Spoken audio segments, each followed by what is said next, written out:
출애굽기 3장 1절에서 8절까지입니다.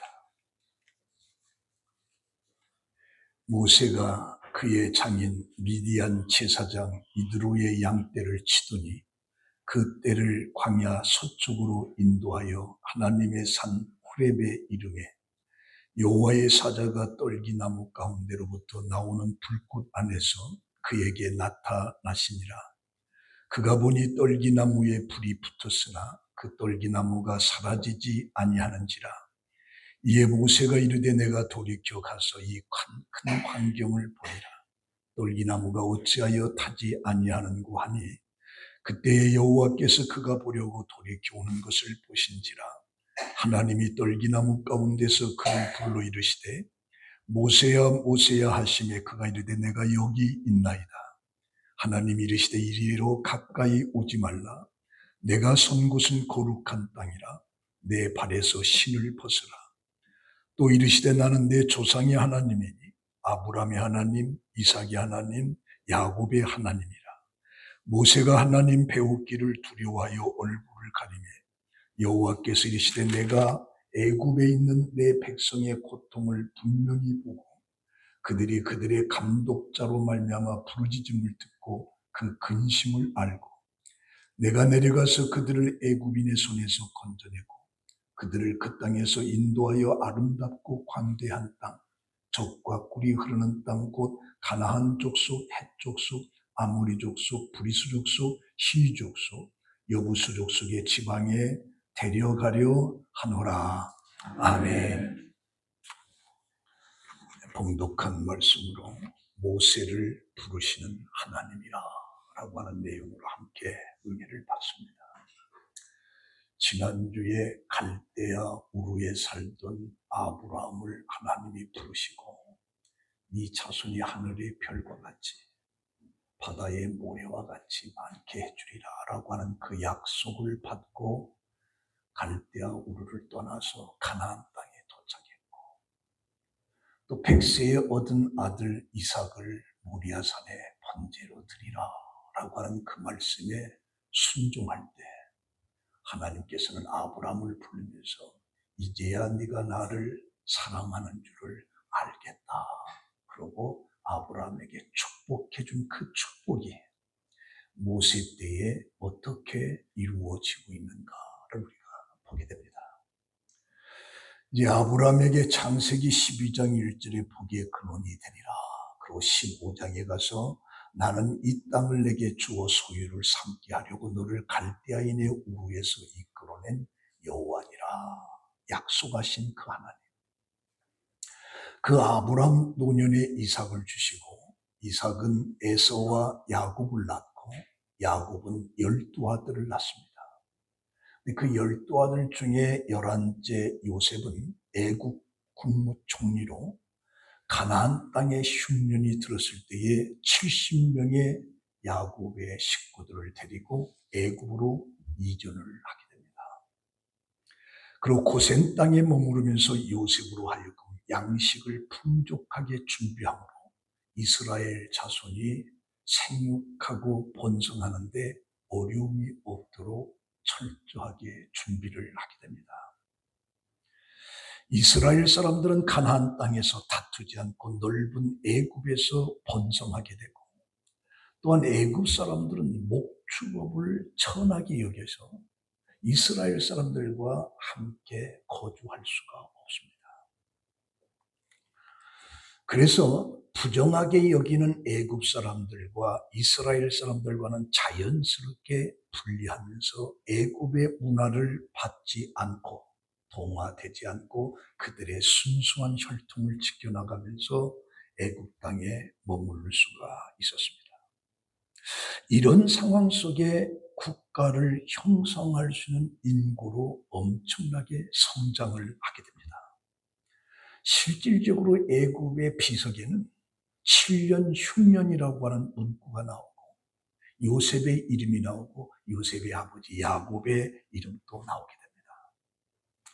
그래서 애굽에 내려간 지 400년이 지나가면서 애굽에 살고 있던 이스라엘 민족 고센 땅에서 그들은 종으로 전락이 되는 겁니다. 히브리 사람들의 인구가 많아지자 애굽의 바로는 위기를 느끼게 됩니다. 그러면서 산파를 부르면서 하는 얘기가 사내 아이는 다 죽여라. 그런데도 이 산파는 하나님이 두려워해서 남자아이를 살리게 됩니다. 그래서 바로는 어찌해서 남자를 죽이지 않느냐라고 할 때 산파들이 하는 얘기가 히브리 여자들은 너무 강해가지고 아기를 받으러 가면 벌써 다 낳았기 때문에 어쩔 수가 없었습니다. 그러자 바로는 남자아이는 다 죽여라. 그리고 여자아이만 살려더라. 이런 상황 속에 히브리 사람들은 하나님께 부르짖고 하나님은 그들의 기도를 들으시고 결국에 출애굽에 놀라운 사건을 일어나게 됩니다. 사실 히브리 사람들이 애굽에서 큰 민족을 이루었는데 우리가 알아야 할 대목은 히브리 사람들이 가나안 땅에서 살고 있더라고 하면 한 국가를 형성할 수 있는 큰 국가의 인구를 만들어낼 수가 없으면 그건 불가능한 겁니다. 애굽이라고 하는 이 강대국 속에 고센 땅이라고 하는 곳에 400년 머무르면서 200만 명이 되는 엄청난 숫자가 늘어난 겁니다. 가나안 땅에서는 7족속들이 히브리 사람들을 가만두지 않습니다. 그래서 400년 동안 한 국가가 형성할 수 있는 엄청난 숫자로 늘어나게 된 겁니다. 네, 이러한 때에 하나님의 사람 모세가 태어난 겁니다. 나일강에 버려졌지만 바로의 딸 공주에 의해서 모세는 공중에서 모세 바로의 딸 아들로 살아가면서 애굽의 모든 혜택과 교육을 다 받습니다. 그리고 80세에 하나님은 호렙산에서 모세를 부르시고 사실 40년 전에 청년 모세는 자신만만했어요. 자기 동족들에게 어떻게 하면 자유와 해방을 주겠다라고 40대의 그 젊은 기질을 가지고 무언가를 해보려고 했지만 같은 민족으로부터 미움을 받고 바로에게 쫓기면서 결국에 미디안 광야로 가서 40년 동안을 양을 치는 목동으로 변하게 됩니다. 그리고 80세에 하나님께서는 모세를 진지하게 부르시게 되는데 그 이유가 뭐냐? 때가 됐다. 그릇이 됐다. 그래서 모세 80세에 하나님께서는 부르시는 겁니다.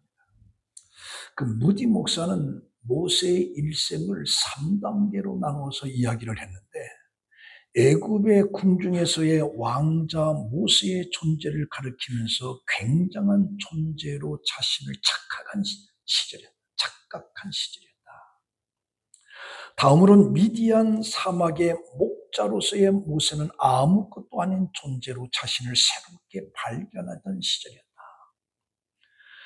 그리고 이제 세 번째는 그는 출애굽의 미션을 위해서 부름받은 지도자로서의 모세를 가리키면서 하나님께 자신의 존재를 의탁하는 시절이었다라고 묘사를 해주는 아주 적절한 묘사라고 봅니다.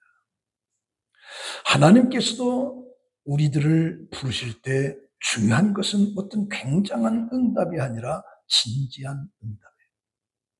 우리가 크고 작은 것 속에 하나님이 나를 불렀을 때는 내가 그것을 할 수 있느냐 못하느냐 그게 중요한 것이 아니고 하나님이 나를 부르신다고 하면 예라고 하는 순종만이 우리에게 있는 거예요. 사실 예수님께서도 제자들에게 소명을 줄 때 나를 따라오라. 내가 사람을 낚는 어부가 되게 하리라. 여기에 따라오라 명령입니다. 그 명령에 순종하는 거예요. 순종하는 그들을 통해서 사람을 낚는 어부가 되는 큰 능력을 공급하면서 기독교가 이 시점까지 세계 속에 번지게 된 거예요. 그러면 오늘 이 본문 4절에 보면 여호와께서 그가 보려고 돌이켜 오는 것을 보신지라 하나님께서 딸기나무 가운데서 그를 불러 이르시되 모세야 모세야 하면서 그가 이르시되 내가 여기 있나이다. 중요한 것은 하나님이 우리를 부르실 때에 내가 여기 있나이다라고 대답하는 것. 거기서부터 시작인 거예요. 하나님 명령에 바로 앞에 선 모세는 바로에게 출애굽기 5장 1절에 보면 모세와 아론이 바로에게 가서 이르되 이스라엘 하나님 여호와께서 이렇게 말씀하시기를 내 백성을 보내라. 그러면 그들이 광야에서 내 앞에 절기를 지킬 것이라 하셨나이다. 그 말을 들은 바로가 여호와가 누구냐? 내가 그의 목소리를 듣고 이스라엘을 보내겠느냐? 나는 여호와를 알지 못한다. 이스라엘을 보내지 않겠다. 그러자 모세는 그들이 이르되 시브리인의 하나님이 우리에게 나타나셨은즉 우리가 광야로 사흘 길쯤 가서 우리 하나님 여호와께 제사를 드리려 하오니 가도록 허락하소서. 여호와께서 전염병이나 칼로 우리를 치실까 두려워하나이다.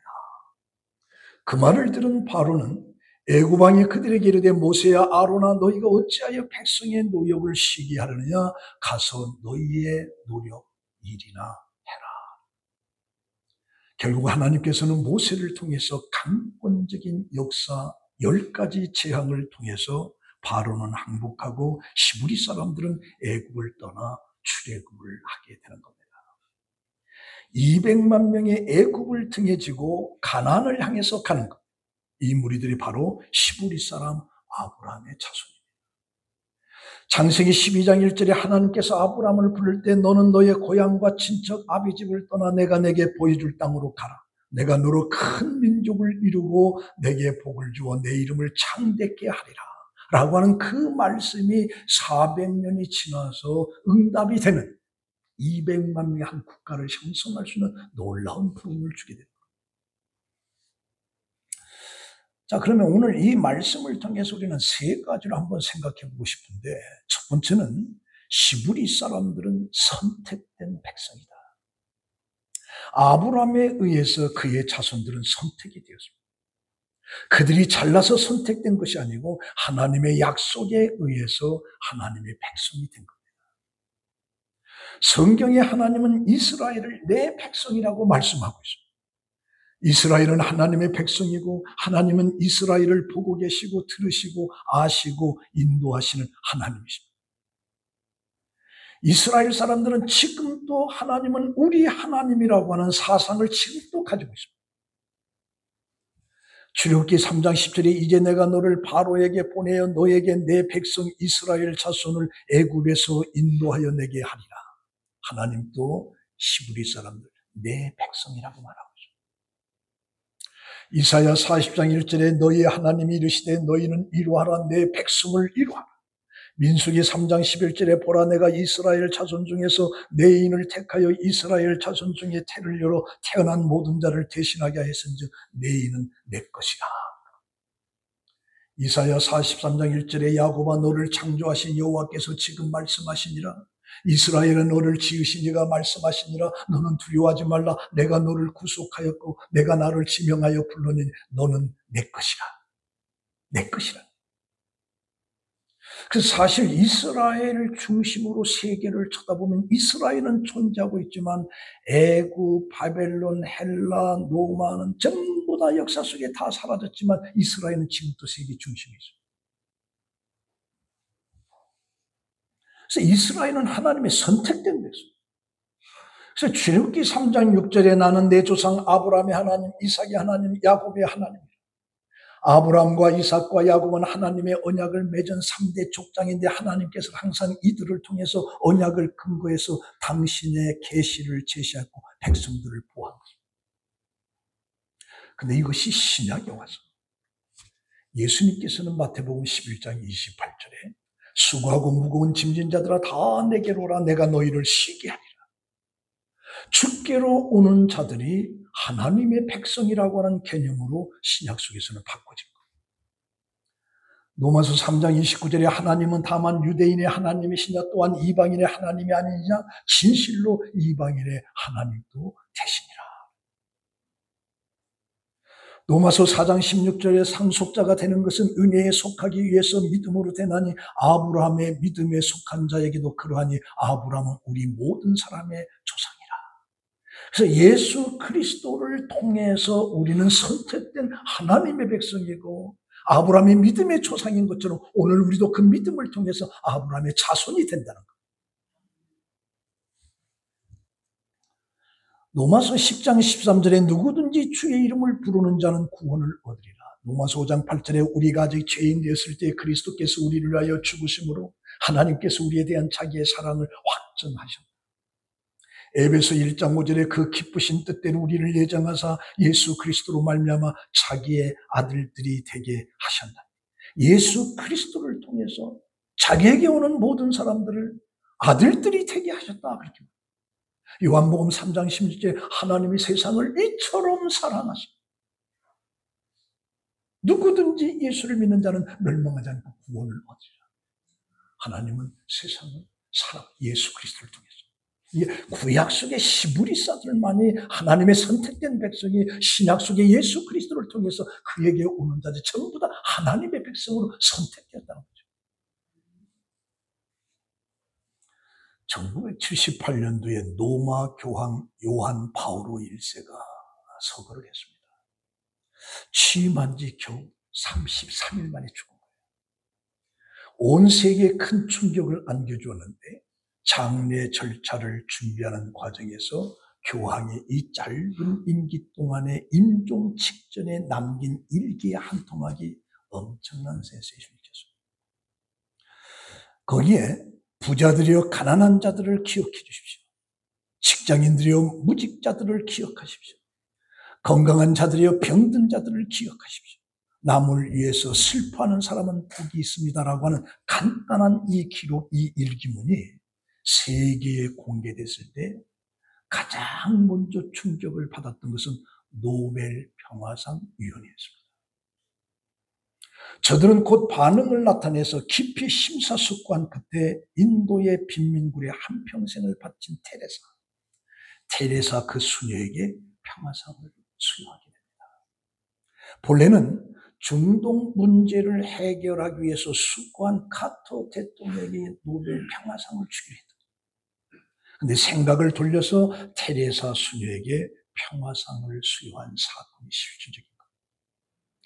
그래서 테레사 수녀의 기록을 보면 가장 큰 질병은 결핵이나 문둥병이 아닙니다. 아무도 돌아보지 않고 아무도 이루하지 않고 아무도 사랑하지 않고 아무도 필요로 하지 않는 것, 이것이 가장 무서운 질병입니다. 세상에는 빵이 없어서 죽어가는 사람도 많지만 작은 사랑이 없어서 죽어가는 사람도 많습니다.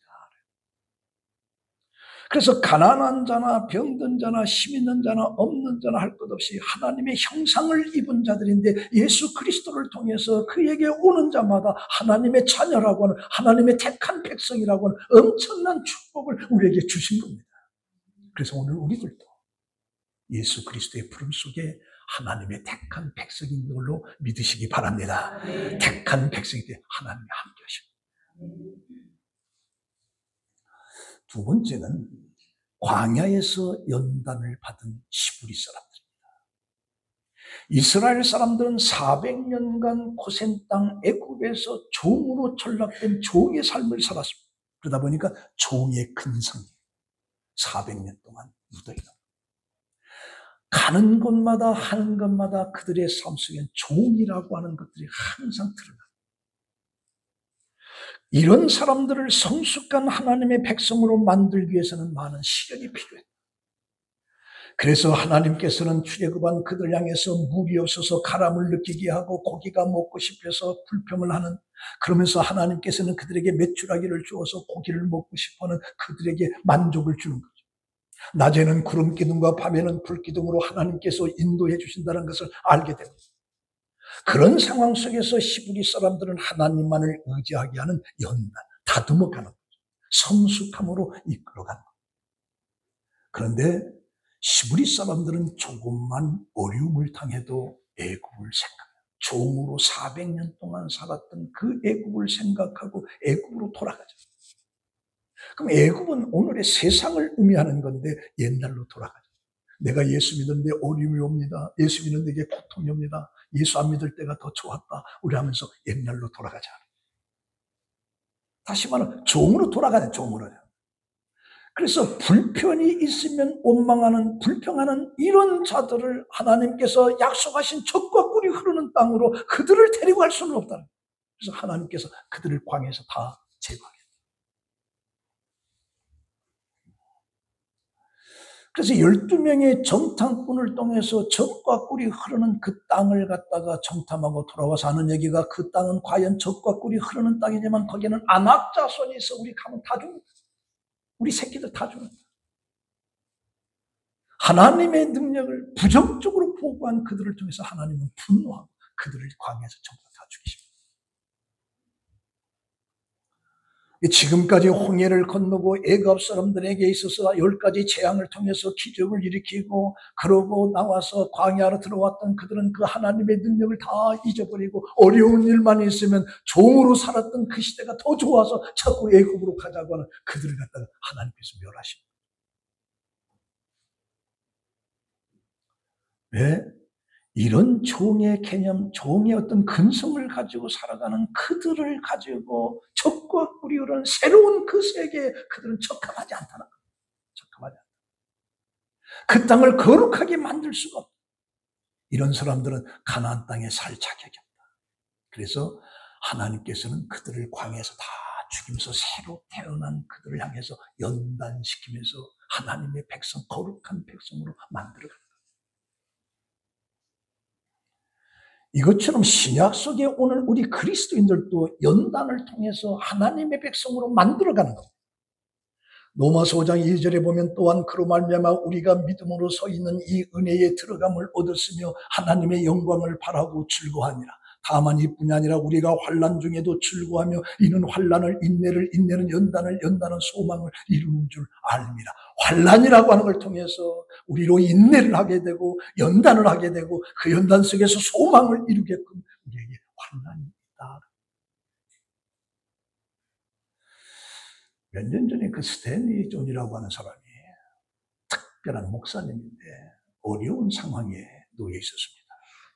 당시 그 교회의 성도로 그의 상황을 알고 있던 한 노인이 스탠리 목사에게 우리 집에 신방 좀 와주세요 요청을 합니다. 그래서 이제 신방을 의뢰받은 스탠리 목사는 그 노인의 집에 갔는데 그 노인은 다니엘이 사자굴에 강한 사자굴에 갇힌 그런 그림을 목사 스탠에게 보여주면서 이거 보입니까? 아, 잘 보입니다. 사자 몇 마리가 있고 지금 다니엘을 잡아먹으려고 그럽니다. 그러자 노인은 그가 질문의 의도를 제대로 파악하지 못했음을 알고 제 생각에는 목사님이 보아야 될 것을 한 가지 더 있습니다. 다니엘을 자세히 보세요. 지금 사자가 다니엘을 삼키려고 하고 있는데 다니엘의 눈은 사자를 쳐다보는 것이 아니라 하늘을 쳐다보는 하나님. 그러니까 우리가 환난 가운데서 중요한 것은 환난 자체가 중요한 것이 아니라 환난 속에 하나님의 의미가 무엇인지 하나님을 쳐다볼 줄 아는 그게 더 중요하다. 왜? 그런 것들 위해서 나를 단련시키고 연단시키는 하나님의 깊은 성질을 깨달을 수가 있다. 진짜 문제는 약속의 문제인데 환난 속에서 약속받은 사람들은 어떤 상황 속에서 인내할 수가 있고 그 약속의 성취를 바라본다. 환난을 겪지 않고 편안한 삶을 살기를 인간이 원하지만 하나님은 그 환난을 뚫고 나가기를 원합니다. 고난을 겪음으로써 참된 그리스도인이 되기를 하나님은 원합니다. 그래서 성숙한 그리스도인이고 고난의 길을 걷지 않는 사람은 한 사람도 없습니다. 고통과 인생은 인생의 적이 아니라 인생의 연단자이다. 고통은 인생의 연단자, 하나님의 백성으로 다듬어가는 연단자입니다. 제가 1967년도에 장항 재련소를 근무한 적이 있었습니다. 그 재련소는 금과 은, 돈 같은 것을 하는 철광소. 우리나라에 하나밖에 없었어요. 근데 거기에는 금을 빼는 곳에는 항상 문이 잠겨져 있어요. 그걸 어떻게 하느냐. 동광석이 광석을 가져오면 그걸 천도가 넣는 용광석에 집어넣습니다. 그래서 불순물도 다 제거해요. 그리고 금, 은, 동만 딱 남아요. 그걸 이제 전기 분해실로 가가지고 동을 또 다 빼요. 은과 금이 나옵니다. 그리고 거기서 또 금만 또 다 빼는 그런 과정이에요. 이게 천도가 넘는 용광석이 전부 다 집어가요. 순수한 정금으로 나올 때는 그 영광으로 정해서 불순물이 다 제거한 다음에 금을 얻을 수가 있는 거예요. 바로 하나님께서는 우리 고난을 통해서 우리의 죄악의 찌꺼기를 전부 다 버리게끔 합니다. 우리의 교만이라든가 시기라든가 이기적이라든가 세상적 그런 모든 것들을 전부 다 혼란과 고난을 통해서 녹여버립니다. 그 순수한 하나님만을 바라보는 것을 끄집어내는 거죠. 하나님의 백성으로 적합하게. 그래서 하나님께서는 그리스도를 닮은 성숙한 그런 인간으로 연단을 하게 되는 겁니다. 베드로 사도는 이렇게 말합니다. 사랑하는 자들아, 너희를 연단하려고 오는 불시험을 이상한 일을 당하는 것으로 이상 여기지 말고 오히려 너희가 그리스도의 고난에 참여하는 것으로 즐거워하라. 이는 그의 영광을 나타내실 때에 너희로 즐거워하고 기뻐하게 하려 함이라. 우리를 연단하고 순수한 정금으로 만들기 위해서 불시험이 온다는 거죠. 고난이 온다는 거예요. 그 두려워하지 말라는 거죠. 두려워하지 마. 왜? 그것을 통과해야만이 그리스도의 사람으로 순수하게 다시 태어납니다. 그래서 고난은 우리를 연단하여 하나님의 사람으로 빚는 과정입니다. 켄 가이어라고 하는 이 작가가 십자가를 바라보라 라고 하는 그 책 속에서 누가 우리를 괴롭히든지 우리의 고통은 하나님이 뭔가를 만들어내시기를 원하는 재료다. 마치 조각가가 돌을 깎아 작품을 만들시지 하나님께서도 우리 안에 자아를 깨뜨리고 우리를 명작으로 만들어 간다는 거죠. 그래서 예수님이 장차 우리를 기쁨 때문에 십자가의 고난을 참은 것처럼 우리는 그의 형상을 받기 위해서 고난이라는 환난이라는 걸 통해서 우리의 육적인 세상적인 것들 전부 다 녹인다는 얘기죠. 그 순수한 하나님의 사람으로 만들어가는 그게 가나안 땅에 들어갈 수 있는 자격. 그래서 이스라엘 민족을 광야에서 다 연단시키고 만들어가는 거죠. 미국 테네시에 한 모카밭이 있는데 거기에 가난한 소년이 있었어요. 그는 학교를 다니지 못했어요. 그는 가난과 절망 속에서 희망 없는 삶을 살고 있는데 그가 가진 것은 낡은 기타와 하나님을 향한 믿음뿐이었습니다. 그는 하루 일과가 끝나면 기타를 치고 노래를 부르는 거죠. 이 소년이 장성해서 자신의 지나온 삶을 고백하는데 그것을 노래로 만드는 거예요. 그 내용이 뭐냐? 개울바닥에 자갈이 없으면 시냇물은 결코 노래하지 않는다.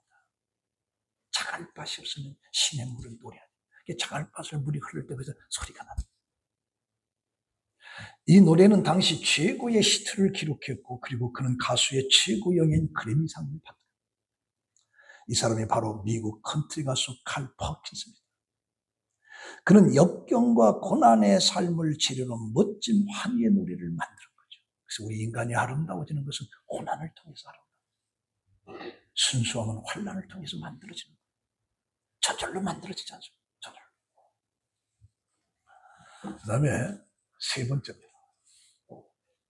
히브리 사람들의 가나안 땅 정복입니다. 약속한 가나안 땅 7 족속을 물리치고 히브리 사람들에게 그 땅을 하나님은 주십니다. 여호수아를 통해서 가나안 땅을 정복하고 그 땅에 이스라엘 나라가 세워지고 여호수아를 중심으로 해서 모든 것이 준비되는 거예요. 요단강의 기적입니다. 법궤가 요단강 물에 닿을 때 요단강 물이 갈라집니다.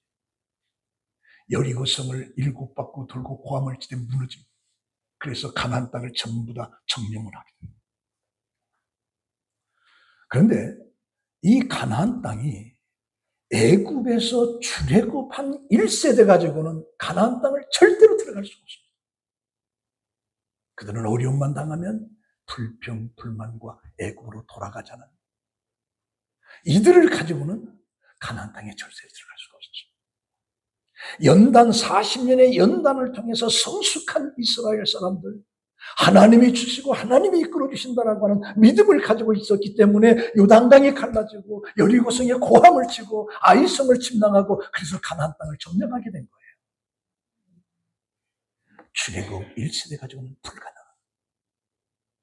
오늘 우리도 세상적인 어떤 그런 것들을 가지고 가나안 땅을 가면 실패할 수밖에 없어요. 고난이라를 통해서 다듬어지고 만들어지는 거죠.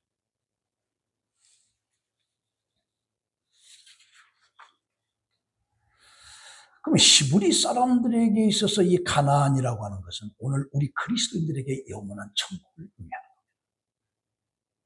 요한복음 14장 1절에 너희는 마음에 근심하지 말라. 하나님을 믿으니 또 나를 믿으라. 내가 너희를 위해서 처소를 예비하러 가느니 내가 처소를 예비하면 내가 너를 데려와서 나 있는 곳에 너희도 있게 하리라. 바로 하나님의 나라. 그것이 오늘 우리들에게 가나안 땅이에요. 요한계시록 22장 12절에 보면 보라 내가 속히 오리니 내가 줄상에 내게 있어 각 사람에게 그의 행한 대로 갚아주리라. 마지막에 보면 내가 진실로 속히 오리라. 아멘. 주여 어서 오시옵소서. 그래서 오늘 우리 그리스도는 가나안 땅을 전부 다 사모하는 거죠. 바로 천국. 이스라엘 민족이 출애굽할 때 가나안 땅을 보고 왔던 것이 오늘 우리가 예수를 믿으면서 소망하고 달려가는 것이 바로 천국이라. 그 호주의 실송교회의 브라이던 휴스턴 목사가 있습니다. 그가 더 좋은 것은 아직 오지 않았다. The best has not come yet. 더 좋은 것은 아직 오지 않았다. 라고 하는 것을 2006년 2월 5일에 미국의 로스앤젤레스 컨벤션 센터에서 열린 거죠. 그때 100주년 대회인데 그때 모든 사람들의 함성으로 아직 좋은 것은 오지 않았다. 좋은 것을 우리 기다린다. 함성을 지면서 엄청난 일이 일어났었습니다. 더 좋은 것은 아직 오지 않았다. 더 좋은 것은 미래에 놓여 있는 것인데 사실 토크빌이라는 사람이 말하기를 인생의 최종 목표는 인생 저 너머에 있다. 오늘 우리들의 최종 목표는 뭐냐? 죽음 너머야 하나님의 세계, 하나님이 통치하는 천국입니다. 그것이 아직 오지 않았다. 아직 오지 않았다는 것은 그걸 바라보고 희망으로 살아간다는 거죠. 살아간다. 지금 우리의 상황이 어떠한 상황인가? 다시 일어날 힘이 있는가? 절망과 좌절만이 존재하고 있는가? 아무리 둘러봐도 우리는 희망이 없다. 그러나 끝나지 않다. 왜? 우리에게는 더 좋은 것이 앞으로 온다. 더 온다. 그러니까 더 좋은 것이 아직 오지 않았다. 더 좋은 것이 온다는 거예요. 그것이 오늘 우리들의 희망인 거죠. 희망이에요. 예, 그 1968년 4월 4일에 그 아틀랜타에 그 마틴 루터 킹 목사가 흑인 인권 옹호자인데 총에 맞아서 죽죠. 39세에 죽습니다. 그 유명한 연설문이 하나 있습니다. 나는 꿈이 있습니다. 네 명의 자녀가